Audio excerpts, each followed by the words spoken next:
Selamat sahabat anak-anak, bertemu kembali dengan Ibu Isti Indartanti. Pelajaran sekolah sahabat kita berjudul Pertukaran Hadiah. Ayat hafalan Yeremia pasal 29 ayat 11 sampai 13. Sebab aku ini mengetahui rancangan-rancangan apa yang ada padaku mengenai kamu. Demikianlah firman Tuhan, yaitu rancangan damai sejahtera dan bukan rancangan kecelakaan, untuk memberikan kepadamu hari depan yang penuh harapan. Dan apabila kamu berseru dan datang untuk berdoa kepadaku, maka aku akan mendengarkan kamu. Apabila kamu mencari aku, kamu akan menemukan aku. Apabila kamu menanyakan aku dengan segenap hati. Poin penting pelajaran kita, karena Allah merencanakan keselamatan bagi kita merencanakan untuk mencarinya setiap hari. Bapak James duduk di ujung mejanya. Bisakah seseorang menebak apa yang akan kita bicarakan hari ini?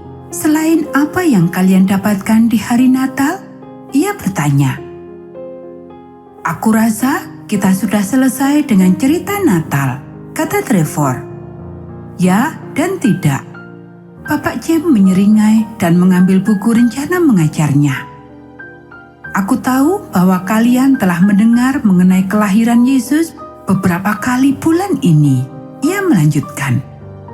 Tetapi aku ingin membicarakan dengan kalian hari ini mengenai bagaimana kelahiran Yesus juga menggambarkan kematiannya di kayu salib.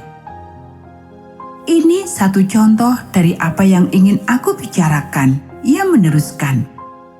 Ketika Yesus lahir, Bethlehem dipenuhi dengan orang-orang. Mereka datang ke Bethlehem untuk pajak.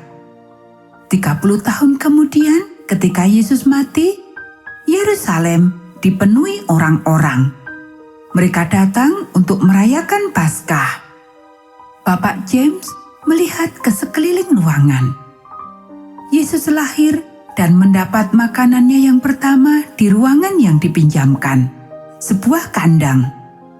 Dan 33 tahun kemudian, persis sebelum ia mati, ia dan murid-muridnya berada di ruangan yang dipinjamkan, di ruangan atas, menikmati makan malamnya yang terakhir.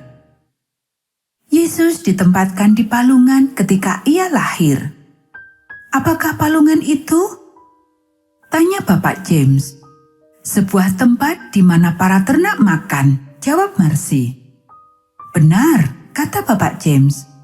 Yesus ditempatkan di tempat makanan di Bethlehem. Apakah kalian mengetahui bahwa nama Bethlehem berarti rumah roti?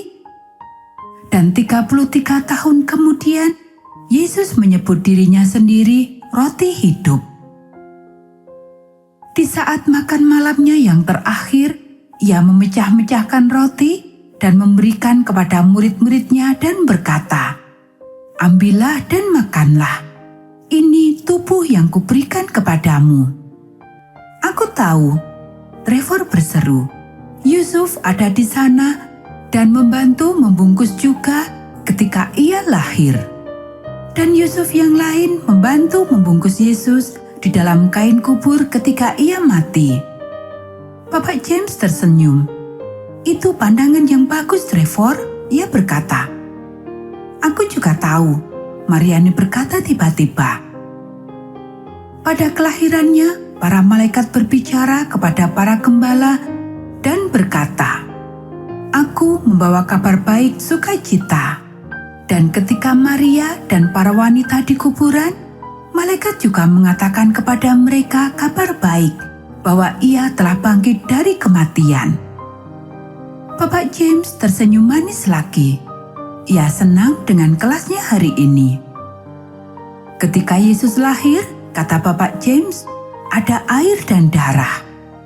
Selalu ada air dan darah ketika seorang bayi lahir. Ketika Yesus mati di kayu salib, seorang penjaga menusukkan tombak ke lambungnya. air dan darah keluar. Sesuatu sedang dilahirkan. Apakah kalian mengetahui apa itu? Kelas itu terdiam. Apakah kalian ingat ketika Allah menciptakan Adam? Ia membuka sisi tubuh Adam dan mengambil tulang rusuknya dan menciptakan seorang istri baginya. Ketika sisi tubuh Yesus terbuka di salib, Ia sedang membuat sebuah jalan bagi kita untuk dilahirkan kembali dan menjadi bagian dari gerejanya, yang disebut Alkitab sebagai pengantin wanita Kristus. Bapak James terdiam. Satu-satunya suara yang terdengar adalah seorang yang sedang melangkah di lorong luar pintu. Kalian tahu, Bapak James akhirnya berkata, "Semakin aku memahami cerita Alkitab, aku semakin menghargai apa yang Allah telah lakukan bagi kita. Dan aku semakin ingin memuji Allah untuk karunia besar Juru Selamat kita. Aku berharap mempunyai sesuatu untuk membayarnya." Marcy berkomentar dengan lembut. Yang dia inginkan adalah kalian agar engkau memberikan seluruh hidupmu. Jawab Bapak James. Itu terdengar cukup sederhana, kata Trevor. Tetapi tidak mudah membayangkan bagaimana melakukannya. Oke, aku punya ide untuk kalian.